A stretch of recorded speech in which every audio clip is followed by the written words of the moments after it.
Welcome to the Mach 10 podcast. You bunch of wankers. All right, let's do this. All right, thank you guys for sticking around for another episode of the Mach 10 podcast. And as you can tell, we're doing this one a little bit different because we are out of the studio and we are in Fort Macleod, Alberta at the historic and beautiful Empress Theatre. And the reason that we are here today is because of the person sitting right next to me, and that happens to be the one and only Hawksley Workman. Hey, howdy. This is a dream, man. That's cool. I grew up listening to your music. That's cool. I remember hearing Striptease on Much Music with my sister. And we were like, who is this guy? And been a fan ever since. That's cool. So this is a dream. So I appreciate it. I know you're performing later tonight. So we're going to keep this one kind of short and sweet. Sure. Right on, man. So first off, how is the tour going? Because you were just in the Yukon. Yeah. In Whitehorse. I've never been that north before. Yeah, we flew back to Alberta just last night. It was wonderful. The tour's been wonderful. We're nearly halfway through, which is kind of a nice feeling as well. You do it day by day. You know, this is a long one. So and I also drove all the way from home. It's been about 24 years since I've driven through Northern Ontario through into Manitoba. And man, what a big, beautiful place we get to live in. It really is. It really is. It's unbelievable. And I'm actually from Mississauga. Okay, crazy. So a couple hours south of Huntsville, where you grew up, right? That's right. Which is a small world. Right? Yeah. That's great. So the new song, Obsessed. Yes. What a great track. Yeah, thanks. What a great track. To me, it feels almost like a rebirth of Hawksley Workman because it's been a while since your last album. Yep. And I think people were really excited to hear some new music. So I'm curious, what was your inspiration behind writing that? Because I feel like whenever you release an album or you release a new song, there's a reason behind it. There's a reason for the timing. Mm-hmm. I think with Obsessed and the songs that were written for that EP that's going to come out someday, I wrote all the record with Steve Bays, who, of course, I was in Mounties or am in Mounties with. He's from Hot Heat. Steve is like, you know, he would be sort of the first to say that he was a fan of mine when he was younger. And so I was spending a lot of time in BC 2 Marches ago. And all my days off, I would go to Steve's place. He had a studio in New Westminster, and we would just write. And his whole thing is, I want to put Hawksley Workman back on the radio the way I remember Hawksley when I was a kid, you know? And so in many ways, Steve drove the sort of the vibe bias of this music. His whole thing was, let me be the filter for you. Just, you know, so I kind of came in and did what I always do in the studio, which is I blast a lot of stuff. And then he has kind of been curating what he feels are sort of the best parts. So it's fascinating. I mean, I just love making records. I make a lot of records. I'm always recording. And I'm grateful that over all these years, I've sort of lost that precious feeling with making records. It might mean that I never make like a masterpiece, but I sort of feel like my relationship to making records is just about getting the bulk of my ideas into the world so that I can get on to the next thing. It's interesting that you say that because I read that your writing style, I don't know if it's still like this, but it used to write a song in a day. Yeah. And you would have an album out or at least an album ready in a week, 2 weeks. And it's true. All the songs, even for this record that Obsessed is on, was all written in a day. I'm sure Obsessed was more or less written in a day. I think that sometimes the editing process lasts longer now because we are all spending so much time in front of a computer making music. You can really get into the minutia of editing and sort of just manipulating the piece to be exactly the thing you want it to be. Now, is this like... Or does it go too far? Well, that's and just it. Doesn't become the authentic piece that you originally wrote? This is just it. Like, I feel like part of the problem with modern music is all of the danger, it tends to be weeded out of it. I think that, you know, I go to see a lot of sports games in Peterborough where I live. I see the Peterborough Lakers, which is the lacrosse team, and the Peterborough Petes, which is the hockey team. And I sit in these full like arenas of people and think, why is there more people at a sports game than there is at a concert usually? And I think what it boils down to is music is ever increasingly jettisoning its risk. you know. More and more stuff is predetermined. I mean, half the legacy acts that are on tour are singing along to backing tracks that are actually their vocals from the records. Like, I think we're starting to realize, that maybe some of these legacy acts aren't actually singing on stage. They might not actually even be playing on stage. And then I think, too, when you hear the bulk of modern music, as much as there's a lot of it that I like, the danger has been weeded out because of how sophisticated the editing capabilities have become. And it means that a producer can absolutely weed out any human error factor. And what I think we get is music that doesn't touch us like music used to. See, I agree 100%. Because I was going to ask you about your earlier inspirations. Because I sort of feel like there's probably some Bowie in there, Ziggy Stardust, a little bit, maybe Rufus Wainwright. I kind of get that vibe. And then I'm thinking to myself, are you inspired by any of the new artists? Yeah, I mean, you know what? It's funny. My big inspirations, if I had to go back, would be Michael Jackson, Led Zeppelin, Bruce Cockburn are big ones. And then after that would be the Smiths, would be another really big one. Yeah. New music, what inspires me? Whenever something really brilliant comes along, like Andy Schaaf, for instance. When I first heard Andy Schaaf's first record, I was like, and he's an artist from Regina who's world famous now, but he's a brilliant songwriter, brilliant lyricist, and made a very, very creative record. Now, it's very artful, and it's not in any way does it sound like modern music. It's just an artful record made by an artful kid.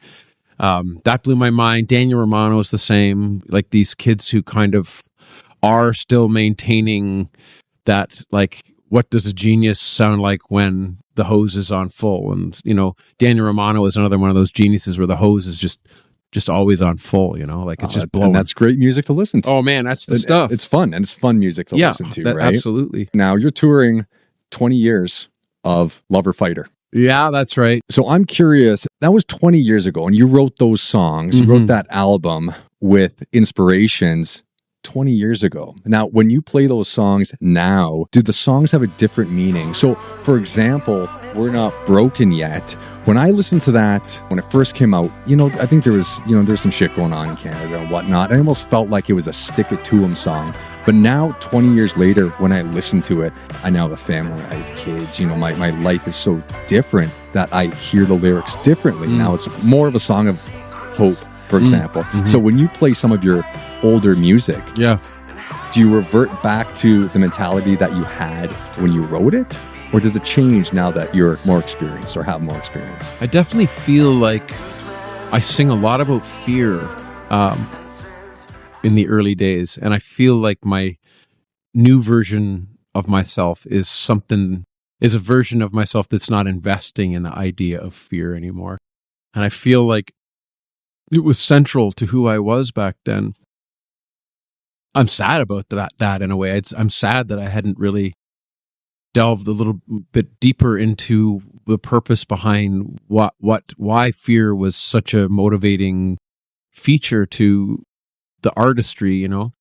I think I sometimes look back at the fear piece as well. When I was a kid, I went into the hospital with an ailment when I was about 4 or 5 that was, I could kind of remember like the adults around me sort of saying that it was very, very critical what my health state was. And of course, it turned out that my health state was perfectly fine, that there had been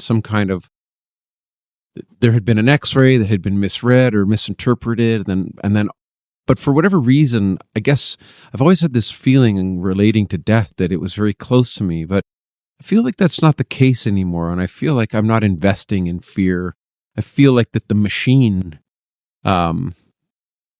is really forcing the human population into a state of constant fear. And I think that that's part of the machine's kind of desire to destabilize the human animal.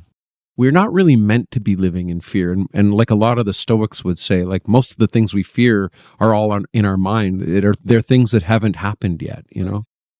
And I found that too, is that, you know, and people love to hyperbolize their fear, like, oh, that was scary when that's terrifying. And I hear the language that people use that sort of, that make fear this grandiose piece of their life. And a lot of it is how we've been encouraged to be seen to see ourselves as victims. And I think that through the 90s, from afternoon television through what has sort of become sort of socially and politically popular, is to kind of self-identify as a victim. And I feel that piece too, like, because I was very invested in that idea when I was younger, and all of that stuff I'm running as fast as I possibly can in the opposite direction from. Yeah. You've been in the industry a long time. Yeah. A long time. You've got 2 JUNOs. Yeah. Right. And I think it was jealous of your cigarette yeah. for the song and the video. Yeah. Tons of nominations. Yeah. You've worked with Alan Doyle. Yeah. Great Big C. Yeah. Steve Bays, as you mentioned. Yeah. Produced Tegan and Sarah. Yeah. Serena Ryder. Yeah. Like, the list goes on and on. So there's dedication. There's no doubt that there's dedication to your craft. Yeah. My question is, how do you balance your music career and your home life? Well, I am not somebody who's looking to create balance, that's for sure. I'm a none or nine type character, which means that I've had run-ins with, instruments of pleasure like wine, and so I'm an all or nothing type character. So, and I'm not necessarily somebody who believes that one needs to find a work-life balance. I feel like I was an obsessive as a kid. I'm still an obsessive. I relate to obsessives. I think that there has been a sort of popular social narrative around creating a work-life balance, but I think for the people that I know, the great musicians that I know, the great artists that I know that are around me, none of those people are seeking a work-life balance. And I don't think it's particularly it's not intrinsic to the character. I think that artists in general, the idea of a work-life balance is maybe a bit silly. It's funny, me and Ashley were talking about this as we were coming here. We were trying to discuss, how do you actually balance that? And it's tough. I don't think we actually came to an actual answer. I'm not sure. I think that's the choice of the individual. I think that if you want to have, more of your home life, whatever that is, I'm a self-employed musician. So every waking minute, I'm thinking about either the artistic part of my career or the business part of my career. And I would guess that anybody who is running their own small business would feel exactly the same. Like, there's not really room for a break from it. Like, it's not even that there's no room. I don't even have a choice to not think about it. I've been thinking about music and being a musician for so long, from such a young age. Like, I think when I was about 10, I knew, well, this is what I'm going to do. And so that's just simply never changed. Like, my internal, the mechanism of voices and instincts and desires in my brain looks exactly the same to me today as it did 40 years ago. Do you feel like you don't know who you are if you didn't have that? Because that's how I feel with a lot of my passions. If I didn't have them, I'm not really sure who I actually am. Well, this is, I guess, going back to, this is why I would probably relate more easily to somebody like you than, somebody who does seek some kind of balance from their work life. I'm not really sure that I am just more interested, I think, in people who have an obsessive bias to them, because obviously they're seeking something at a high level and spending a lot of calories to do so. So that to me seems more interesting. And I don't think there's anything wrong with that, because what's what's wrong? No, I don't believe there is a right or wrong. It's just how you want to live your life. We're all on our own path. Yeah, it's true.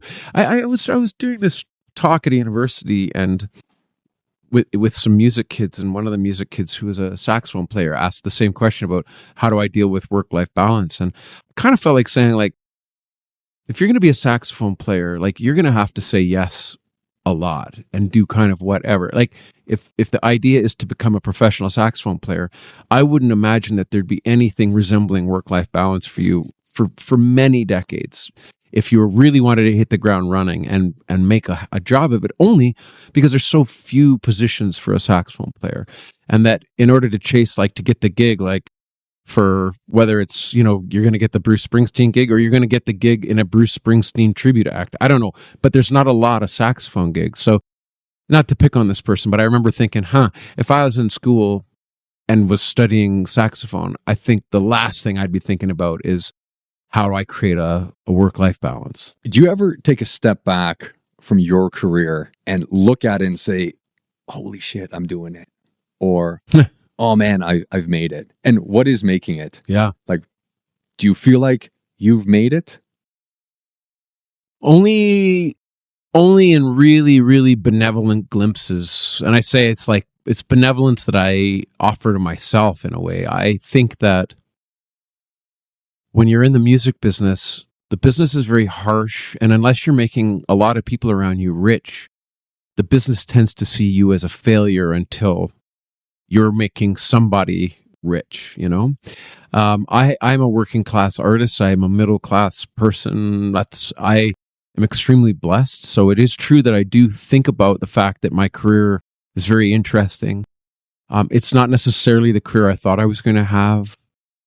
I wish that I think my new ethos is to exist within a mindset of gratitude as much as possible. So more often than not now, I do feel blessed. Like, all the rooms we're playing are mostly all sold out. I don't know how tonight's going to be. I don't feel like I've only ever played Fort Macleod, only their festival down the road. But I think that seeing now what young artists in particular are up against to try and break through the high decibel noise situation that is trying to find a way to become viral on TikTok. There's no real way to become famous anymore. When I was starting out, like you said earlier, I was on Much Music. I was on the front covers of magazines. I was spoken of very highly in newspapers. I was a part of a robust media system in Canada that simply does not exist at all anymore. And there's no national narrative that can help the country sort of bring its collective focus on one item. Like back in the day, I would have been written about very affectionately by the Globe and Mail, let's say. And then anybody who reads the Globe and Mail, which back in the day would have been many, many, many Canadians, would have said, oh, we all are in agreement that we want to see this guy, Hawksley Workman, when he comes to my town next. So nowadays, I look at what young people are up against the world is now the competition. When I was starting out, I just had to be the best thing on Queen Street, in Toronto. And now kids who come to the table have to be ready to compete against the world because the internet is international, It's so true. Yeah. It's so true. So yes, I'm grateful, more grateful now than I've ever been. I don't sometimes think I've made it, but that's only because the image of making it in our minds as a musician are truly famous people like Bon Jovi. And you know what I mean? So it's like, if we haven't won that big, big prize, I think in music, we still feel like we're working towards it. But I think for the most part, for 25 years, I've paid my bills by being myself for a living, and it's pretty extraordinary. With that in mind, some advice that someone gave me, and she happens to be right there. She said, it's not about motivation, it's about determination. And that's something that I've taken with me for a very long time. And I live by that now, because there are times when I feel down, I feel like giving up, I feel like it'd be so much easier to not do this, for example. And that determination, you got to remind yourself, just push through and things can work out. Yes. Right. And another mantra I live by, and there are actually some lyrics that I wrote and I'm quite proud of them, is in death we lost and learned, in love we crashed and burned, in life let's be the ones to raise some hell. And I live by those mantras and they help me get through. Do you have any advice maybe that someone's given you over your career that's helped you, or a mantra that you live by, or some rules that you feel are important to live by? The last few years, I've been really investing heavily in the principles of Stoic philosophy, which kind of go back to the Greeks, but were heavily infused into the Roman life as well. And Marcus Aurelius is in many ways one of the most famous kind of Stoics, because of his personal diary entries that became the meditations book. And there are things within the Stoic set of principles that kind of come to mind, like, life happens for you, not to you. And I think that is part of that victim narrative that we're sort of seeing as somewhat of a critical piece, I think, in our society right now. That I think that for people who reside in the victim position, they see life as happening to them. Like, Right. oh no, like I'm drowning in this life that is clobbering me and I'm a victim to. Or if you see your life as happening for you. And I would have been somebody that would have seen my life happening to me for many years. That's one that I think I regularly think about. Off the top of my head, nothing comes to mind. The basis of those Stoic principles is something that I do keep returning to. Epictetus said something we've already even mentioned, that most of our problems exist only in our minds and not in reality. I sort of feel like I probably invested in that with a lot of fear and anticipation. Even just, some of the existential pieces that we're being told by the news that we need to be paying attention to, or like, I would have grown up in the 1980s under the threat of nuclear war between USSR and the United States. And, there were fear pieces for me just kind of buzzing away. And I was a very thoughtful kid and a very cynical kid too. So I was open to the idea of having my eyes watching the things that were darker. And I still have to keep myself from investing too heavily in the darker thoughts. Anyway, I'm not sure exactly where I started or where I was going with half that, but I would say that most of what interests me right now philosophically would be stuff contained within the principles of Stoic philosophy. I've also really been loving Manly P. Hall and some of the more esoteric thinkers too, and also going back to investing in Christian ideas as well. I mean, I grew up going to church as a kid, but it's not because my parents were pious or that we lived in a particularly pious household. But I think as the world sort of lurches and runs forward and modernity sort of seeks to redefine itself with progressive mindsets, I tend to want to look at where the richness came from in the past and really look at that before we start throwing it all out, Got time for a quick lightning round? Yeah, of course. Okay, right on. I want to know, what song and what album are you listening to the most right now? I think probably I'm listening to Def Leppard Pyromania all the time these days. Okay, was not expecting that. Yeah, I know. And Die Hard the Hunter, I think, off that. Or Foolin'. I just got really into listening to Mutt Lange's productions from that era. They're more like, they're so imaginative, so much creativity. It's more like listening to a sci-fi film than it is like listening to pop music. I also didn't realize how sophisticated the composition was in Def Leppard. Like, it would be very easy to write it off because it was just pop music from the 1980s. But I sure listening to that a lot lately. I mean, there's a handful of records that I'm listening to all the time. I'm listening to a lot of Boss Skaggs right now and a lot of Steely Dan as well. Like, it's just all over the map. Yeah. It's good. It's the way it should be. Yeah. It's the way it should be. Where would you like to tour that you haven't had the chance to tour yet? Man, I'd love to be able to tour Italy. I love Italy. I mean, I go there quite frequently, and I thought you used to live in Paris. I used to live in Paris. You never made your way. I mean, I played in Milan once, and I played in Rome once. But no, I kind of got famous in France, so I got to play everywhere in France. Nobody in Italy. It never caught on in Italy, but honestly, I would love to be famous in Italy, because if I could just have a touring life and live in Italy, I would probably do that in a heartbeat. And that would be it. Yeah, God, I can't get enough of that country. What would you be doing? What would your career be if you weren't a musician? And you can't say like music producer. Yeah, or writer. yeah. What would you be doing? I mean, I love physical work, so there's a good chance. Sometimes my brother also had a very demanding job, and we used to, like, when we were building our careers, he and I would get on the phone in the middle of the night and sort of just talk about frustrations, and we would always say that we would start a lawn care company together if we ever, like, both kind of ran out of steam on our careers. And Honestly, it would probably be something like that simple, I think. I think every sibling has had a lawn care business. Yeah. Me and my sister did that same thing. Yeah. We did that same thing. Yeah, I mean, I think that I come from a working class household, so the idea of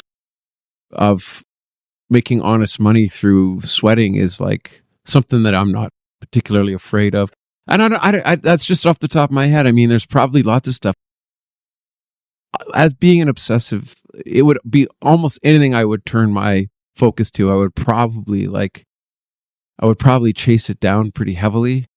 But I've not had too many jobs. I must admit, I've had the odd thing here and there, but you've had a fortunate career in music, Yeah. and that's good. That's okay. Yeah. That is okay. Do you think people are born with the talent to be a musician? And that's actually a question my wife wanted to know. What your take on that? Do you think you're born with it, or do you think it's something that you can learn to become? Yeah, both. I think that you can be born with it, but without putting in the hours and the investment in yourself. I don't think natural talent wins the day. I think that natural talent plus devoted focus wins the day. I think that if you're, whatever it would look like to not be born with a musical talent, I still think that you could probably get somewhere with good, honest work. I think I probably have musical talent. I think from a very, very young age, it was obvious that I had an affinity for music. My dad was fanatical for music. It was always on in our house. So music was normalized at a deep, deep level when I was a kid. So I feel like it was always going to be what I was going to do. And I think that it was naturally kind of burning in me. But I also put in infinite hours as a kid to practice. So I believe it. Yeah. And probably to this day as well. I practice a lot. In fact, during the pandemic, I practiced a ton. Like I really thought, because I'd seen a lot of my friends and there was a lot of despair online. I saw my friends speaking with sort of narratives of despair during the pandemic. And it was definitely a time that felt like, man, maybe this won't ever be a job again. But I had made a pledge to myself that I would be better at my job when the pandemic was over than when I had entered it. I practiced a ton through in fact, I dedicated myself to the idea of consistency. I was consistently punching a punching bag with my left hand 8 minutes a day just to try to create some sort of ambidexterity. I was practicing, I was speaking languages. I was really focused on kind of just in small pieces trying to make myself better every day. It's like going back to that thought of fear. It's like you didn't let the fear of the pandemic get to you. You used it to your advantage to strengthen yourself. Yeah, I did. But I would have probably not been able to manage the fear had the pandemic only come like 10 years sooner. Like I definitely would have felt a lot more anxiety around that activity. Right, yeah. Right. I got one more question for you, and I want to show you something that Sure. I think you're going to like. What is your favorite Hawksley Workman song? Yeah. And Hawksley Workman album? Well, I think my favorite song is probably these days it's Battleford's, because I think it's a really great song. And I think that it also became kind of a hit for fans in a way that has allowed me to not feel like a nostalgic act. You know what I mean? Totally. People want to hear that song just as much as they want to hear any other of what would be considered the hits, of the few hits that I sort of have. So, and then Hawksley Workman record. I mean, I think I kind of like, I think it's probably going to be Tree Full of Starling. Like something pretty magical happened on that record. Yeah. You just feel it. Yeah. Something happened. And I wish I could just do that record over and over again, actually. All right. I want to show you something. Yeah. I'm going to kind of nerd out here. What do we got here? I'm kind of curious to know if you've seen one of these before. So I know that you're a Gibson guy. Yeah. I'm a Fender guy too. Are you a Fender guy too? Oh, this is great. Yeah. G&L. Yeah. So you're familiar with G&L then? Yeah. So for those who don't know, I don't think it's in tune. And is it flat ones? No, it's not. So G&L is George Fullerton and Yep. Leo Fender. Yep. So when Leo Fender, sold Fender, I guess, in 1985 to CBS, he said to himself, I still want to make guitars. So then him and George started to make these guitars the same way that they did, in the old times when they were building these original tellies. Mm-hmm. So you can even see on the back here, like the peg mark where he'd rested on his work table. Crazy. Now, you as a drummer may know this, but the Broadcaster was a Gretsch drum kit. Mm-hmm. So when Fender started making these guitars, he said, I want to call it the Broadcaster. And his team is saying, no, you can't do that. Gretsch owns the rights to them. He said, I'm Leo Fender. I can do what I want. Yeah. So he did. And he did it 869 times until Gretsch got word and said, that's it. You're done. We're going to sue you. You got to stop doing that. So he said, okay. So only 869 of these were made. Yeah. There's only about 350 still left in existence that are known. That's cool. And what's really cool is that in the neck pocket here is actually the inspection sticker or inspection little tag that's numbered and signed by Fender. So it's a very cool guitar, cool.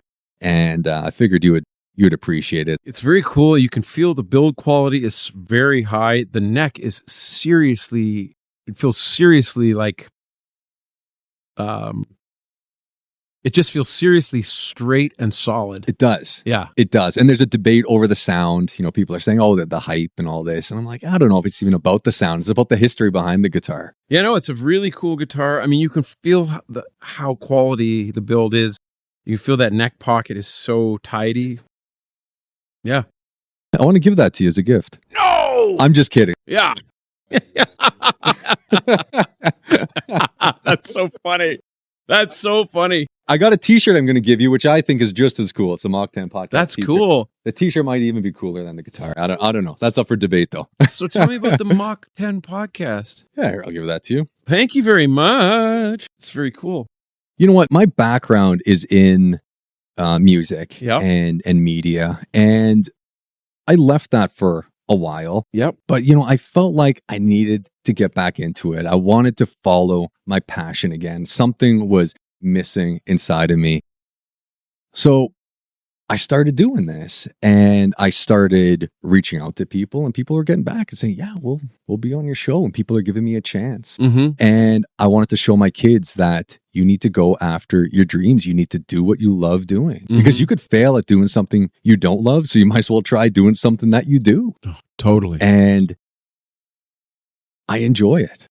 I think that this is what I keep imagining my future being. So I started using iPhone XRs and shooting in 1080. Yeah. And I found there were limitations. I can get hours of footage, but there were limitations, especially with cropping and zooming. Everything just gets kind of too blurry. Yep. And it was like you said earlier, you're competing against the world. Yes. And you're competing against people and kids who are shooting these amazing videos. Yep.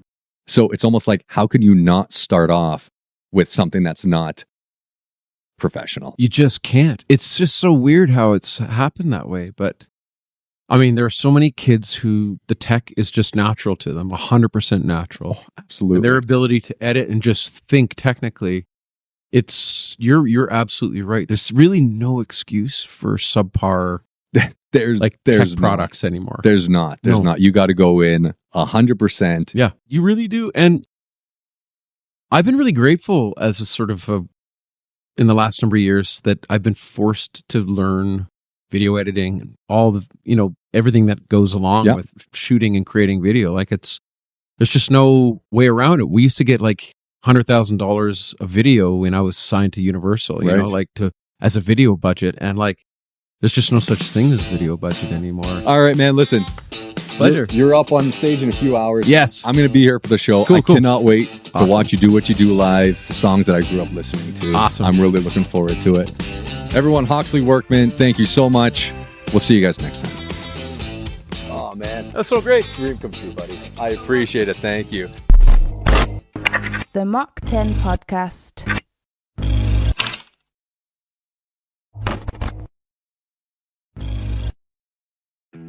I told my sister, sent her a text, and she was like, no way. That's so cool. So where'd you grow up? In Port Credit. Crazy. You're a true Ontario guy. Cool. Yeah, Ontario, man. 2007 I moved out here. What do you think brought me out? Probably a woman. Yeah, but it worked out.